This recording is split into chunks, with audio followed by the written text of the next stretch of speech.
종종 청문회를 TV에서 볼 때가 있습니다. 여러분은 그 청문회 보시면서 어떤 생각이 드십니까?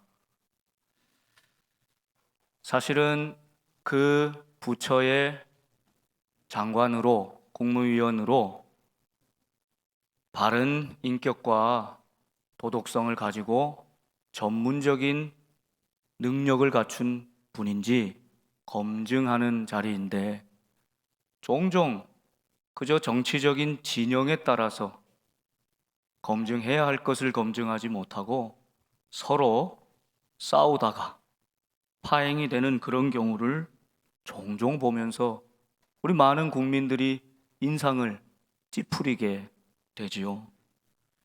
여당이라도 정말 문제가 있는 인사라면 걸러낼 수 있어야 하고, 야당이라도 좋은 인사라면 손을 들어주는 것. 여러분, 이것이 청문회 본래 취지일 텐데 그 목적과는 전혀 관계없이 흘러가는 모습을 종종 보게 되는 것입니다.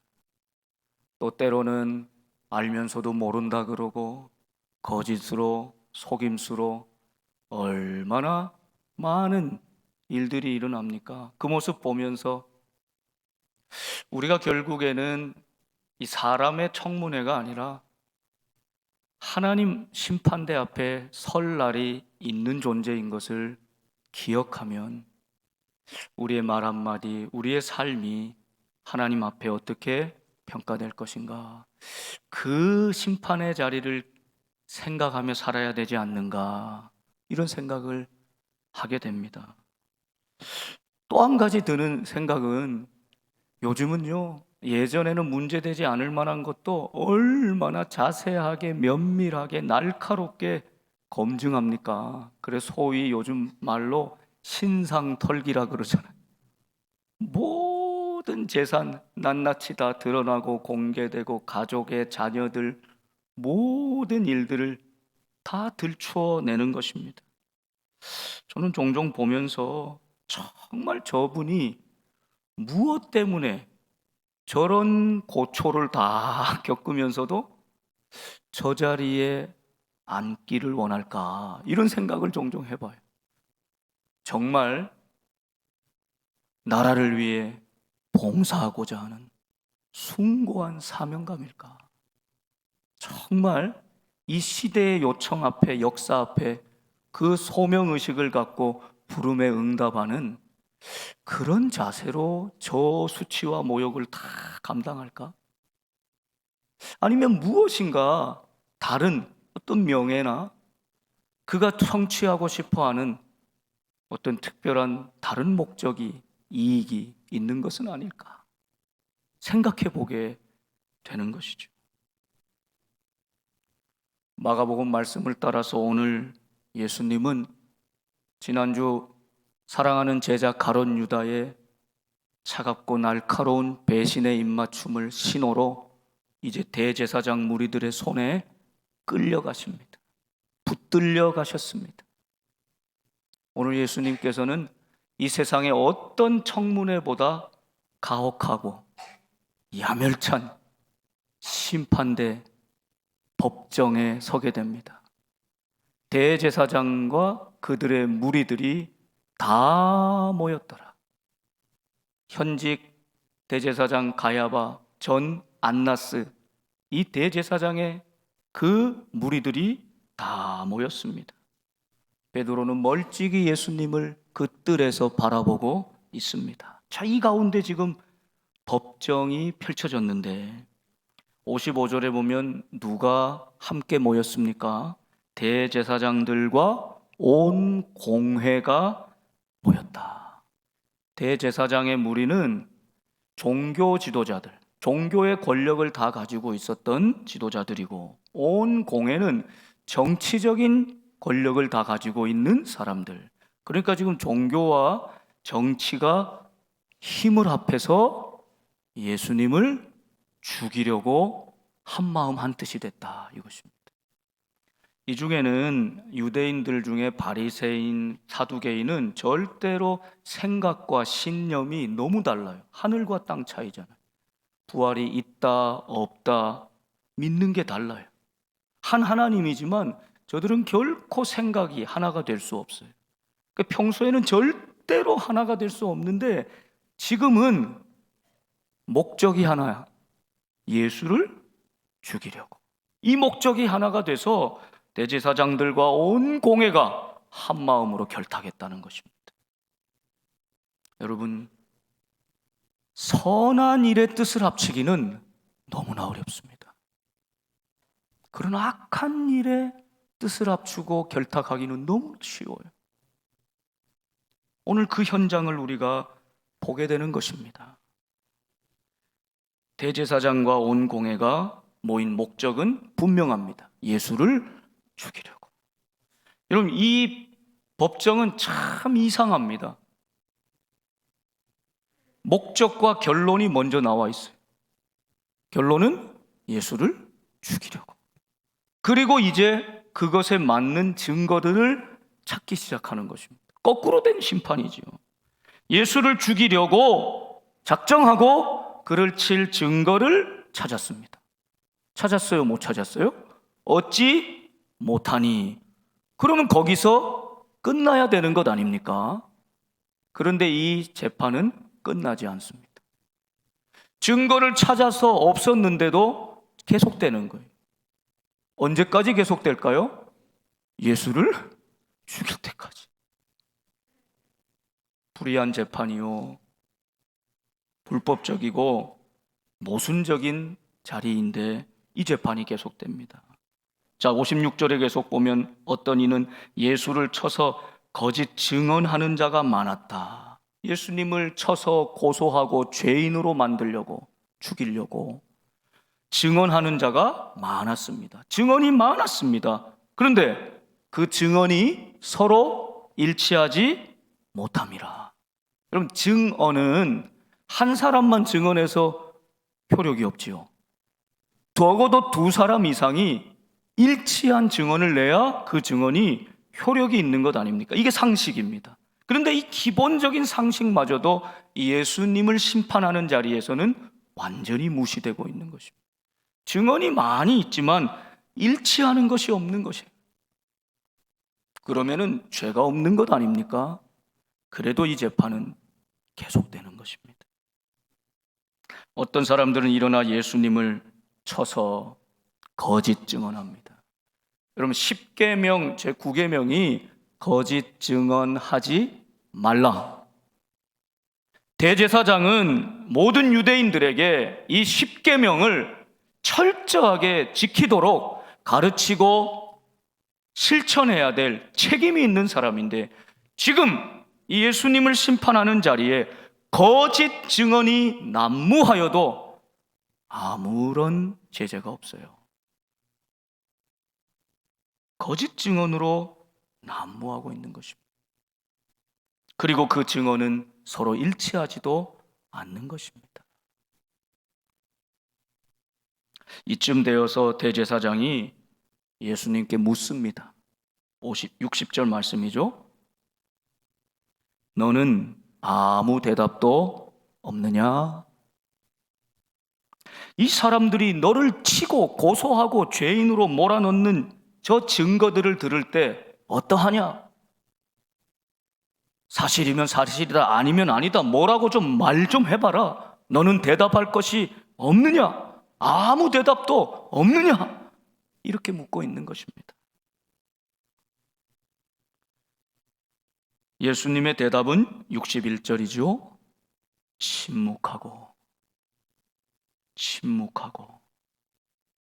아무 대답도 아니하시거늘. 사실 예수님이 대답을 안 하신 것이 아니라 예수님의 대답은 침묵이었습니다. 침묵으로 대답하신 것입니다. 너희들의 그 증언에 대하여, 너희들의 그 모든 거짓된 말들에 대하여 내가 대답할 이유가 없다. 주님은 침묵으로 진리를 웅변하고 계시는 겁니다. 여러분, 때때로 살다 보면 예수님 입장에서 우리가 이 생각해 보면 얼마나 억울하고 답답하고 불의하고 모순되고 하실 말씀이 얼마나 많겠습니까? 조목조목 반박할 말씀도 얼마나 많겠습니까? 사실이 아닌 것을 바로잡고 싶은 것이 얼마나 많겠습니까? 그런데 예수님은 그러지 않으시다. 침묵하셨다. 여러분, 여기서 우리가 우리 자신을 좀 돌아보면서 참 어려운 일이지만 우리 예수님이 십자가 앞에서 보여주신 이 모습을 조금이라도 따라갈 수 있으면 얼마나 좋을까 생각해 보죠. 살다 보면 억울한 일을 당하고 답답할 때가 많습니다. 내 속을 다 꺼내서 들여다 보여주고 싶을 때가 한두 번이 아니죠. 여러분, 어린아이들 막 답답하고 분통 터지는 일이 있으면 막 말을 하려다가 말을 못하고 막 이러다가 닭똥 같은 눈물을 뚝뚝뚝뚝 흘릴 때가 있잖아요. 꼭 그럴 때 말입니다. 그럼 제 목양실에 척 찾아오는 교우들은 정말 몇 번씩 망설이고 고민하고 기도하시다가 어렵게 문을 두드리고 오시지 않겠습니까? 많이 오십니다.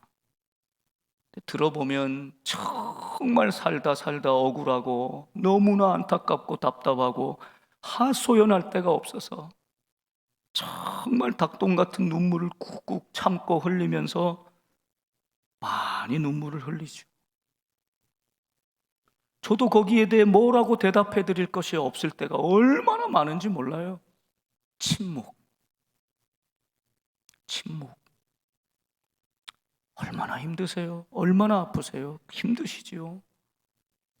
주님이 침묵으로 대답하시듯이 그 시간에 어떤 대화도 없지만 침묵 가운데 소통하고 침묵 가운데 공감하며 침묵 가운데 위로해주는 그 침묵의 시간이 잠잠히 흐른 다음에 은혜가 찾아오는 것을 경험하게 됩니다. 그 침묵에 담겨 있는 은혜와 능력을 이후에는, 나중에는 깨닫게 되는 것입니다.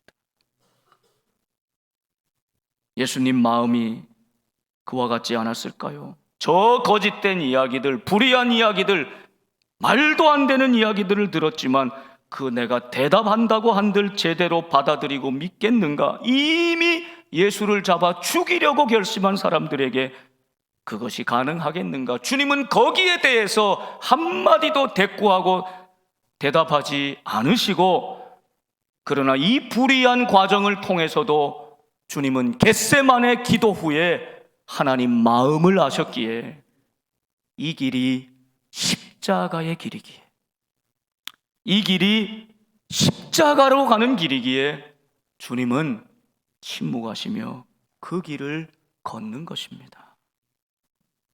침묵하시는 예수님의 마음은 또 이런 마음이 있으셨겠죠. 하나님의 나라를 예수님은 이미 다 보여주셨습니다.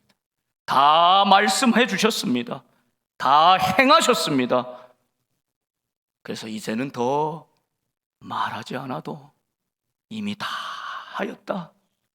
그래서 주님은 십자가 지신 다음에 다 이루었다 말씀하시지 않습니까?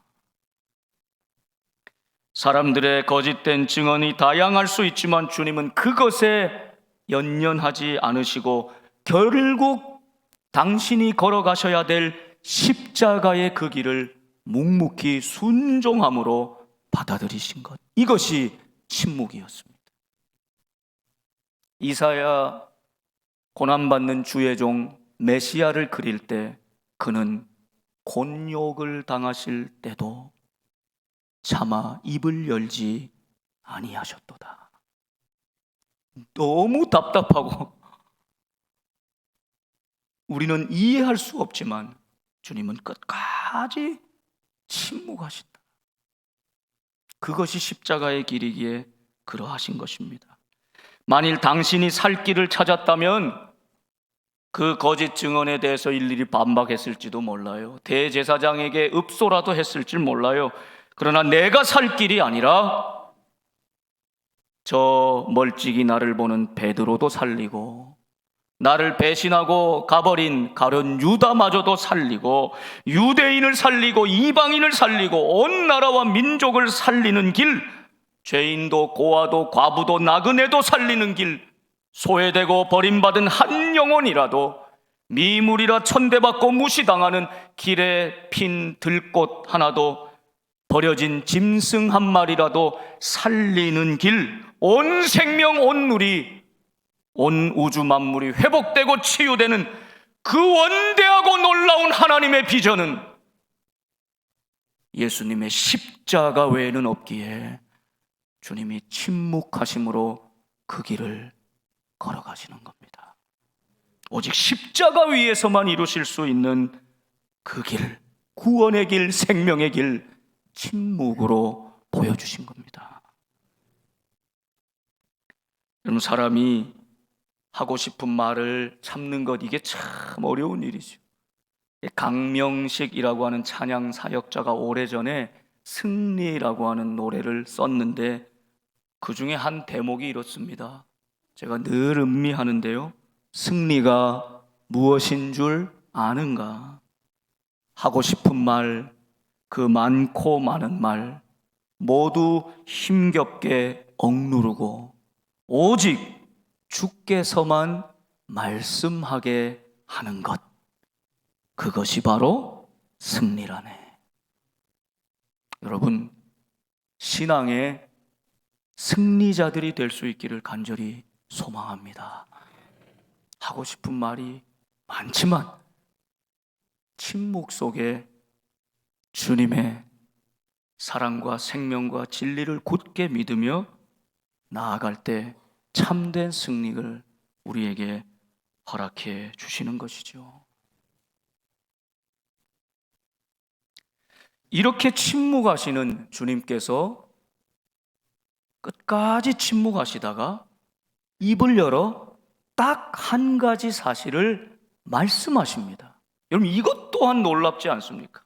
그 침묵 가운데 주님이 입을 열어 그 불의한 법정에서 한마디 말씀을 하신단 말입니다. 그 말이 무엇일까요? 대제사장이 예수님께 묻습니다. 네가 찬송받을 이의 아들 그리스도냐? 네가 그리스도냐? 단도직입적으로 묻습니다. 네가 구원자냐? 네가 하나님이냐? 이런 뜻이죠. 그때 예수님께서 침묵을 깨트리시고 입을 열어 말씀하십니다. 내가 그니라.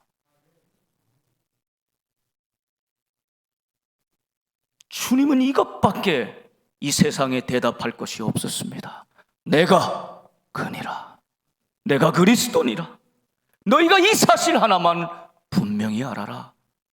오늘 세례 입교하는 분들, 예수님이 그리스도다. 나의 구원자다. 나의 유일하신 구원자 하나님이시다. 이 사실 하나를 분명히 고백하는 것이죠.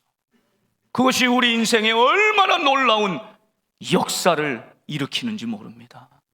우리가 성찬에 참여할 때 그 사실을 확인하는 것이죠. 예수님이 그리스도이시다.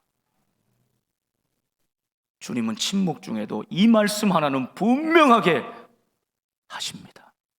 침묵할 때와 말해야 할 때.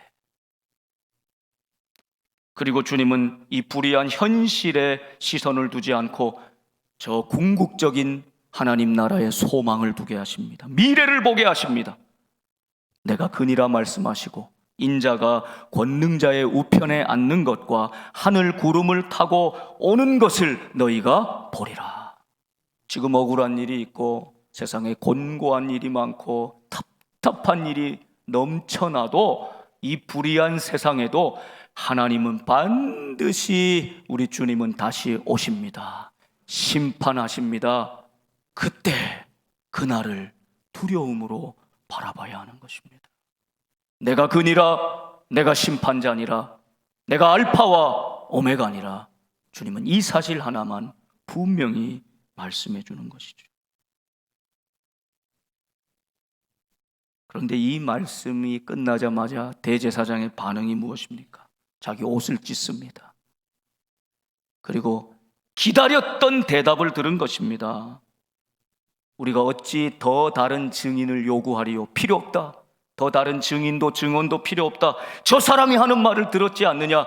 신성모독하는 말을 듣지 않았냐? 자기가 그리스도라고 하나님이라고 하는 말을 다 너희가 들었구나. 어떻게 생각하느냐? 그러니 그들이 다 예수를 사형에 해당한 자라 정죄하고.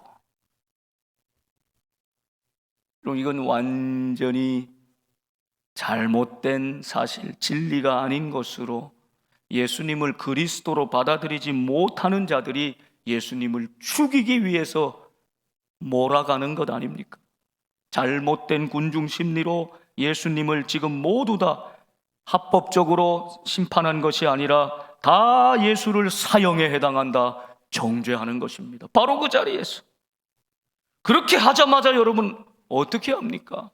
바로 처형합니다. 65절, 어떤 사람은 그에게 침을 뱉으며 그의 얼굴을 가리고 주먹으로 치며 선지자 노릇을 하라 하고 하인들은 손바닥으로 치더라. 증거가 없고 증언도 일치하지 않았는데 예수님 입으로 내가 그리스도라, 이것은 사실 아닙니까? 진리 아닙니까?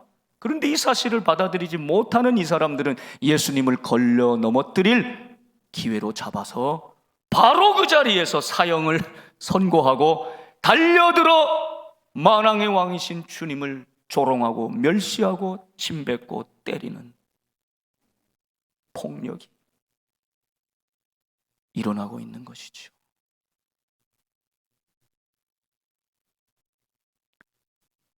오늘 우리 주님은 그 세상의 청문회에서 한 자리를 위해서도 그 수치와 모욕을 다 참아내는 그런 세상적인 욕망 때문이 아니라 오직 하나님의 나라, 그 영광을 위해 십자가의 길을 침묵으로 견뎌내시는 것입니다.